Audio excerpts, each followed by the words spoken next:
सच्चिदात्मने सर्वान्तरात्मने श्रीमद् वेङ्कटेशाय मङ्गलम्। स्वतः सर्वविदे सर्वशक्तये सर्वशेषिने सुलभाय सुशीलाय वेङ्कटेशाय मङ्गलम्।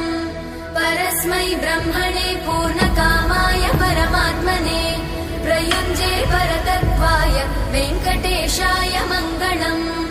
आकालतत्त्वमशान्तमात्मनामनुपश्यताम् अतृप्त्यमृतरूपाय वेङ्कटेशाय मङ्गलम्। प्रायस्वचरणौ पुंसां शरण्यत्वेन पाणिना कृपया दिशते श्रीमद् वेङ्कटेशाय मङ्गलम्। दयामृततरङ्गिण्यास्तरङ्गैरिव शीतलैः अपाङ्गैः सिञ्चते विश्वं वेङ्कटेशाय मङ्गलम्।